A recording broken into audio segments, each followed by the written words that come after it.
मदेजी में जूनेजा ऐं कल्होड़ा बिरादरियुनि विच में हलंदड़ पुराणो तकरार ॿीहर भड़की पियो। ॿिन्ही धुरियुनि विच में झेड़े दौरान वधीक नव इंसानी जानियूं गोलियुनि जो खाज बणिजी वयूं। इलाइक़े में ख़ौफ़ ऐं ॾहकाव पखिड़ियल।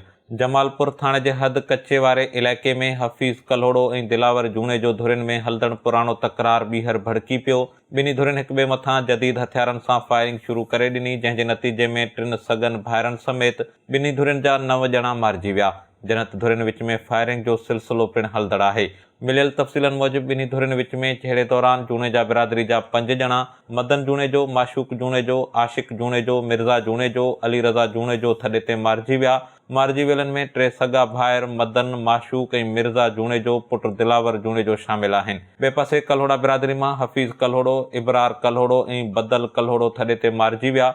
जनत हिकु ॼणो सईद कल्होड़ो सख़्त ज़ख़्मी थी पियो, जंहिंखे ॻणती जोगी हालत में लाड़काणे इस्पताल मुंतक़िल कयो वियो, जिते ज़ख़्मनि जी सट न सहंदे हुन दम ॾेई छॾियो। जंहिंखां पोइ कल्होड़ा बिरादरी जे मारिजी वियल माण्हुनि जो अंग 4 थी वियो।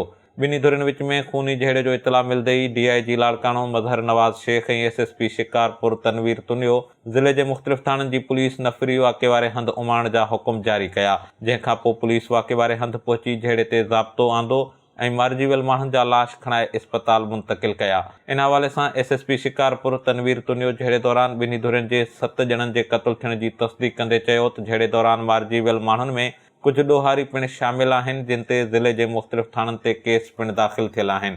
SSP जो वधीक चवणु हो त ॿिन्ही धुरियुनि विच में झेड़े दौरान कुझु माण्हू ज़ख़्मी थियण जा पिणु इतला मिलिया आहिनि, जिन खे इलाज लाइ इस्पताल मुंतक़िल कयो वियो आहे।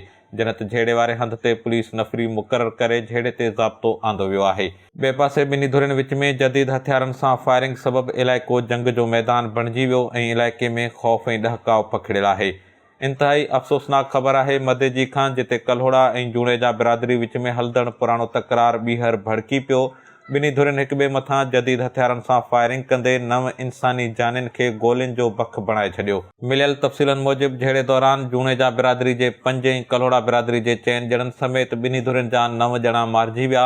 मारिजी वियलनि में 3 सगा भाइर पिणु शामिल आहिनि।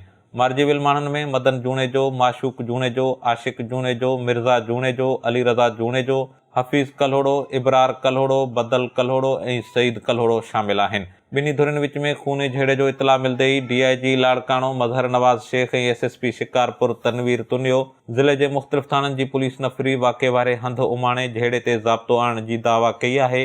जनत ॿिन्ही धुरियुनि में जदीद हथियारनि सां फायरिंग ऐं 9 ॼणा क़त्ल थियण वारे वाक़े बाद इलाइक़े में सख़्त ख़ौफ़ ऐं ॾहकाव पखिड़ियल आहे। HSTV news मदेजी।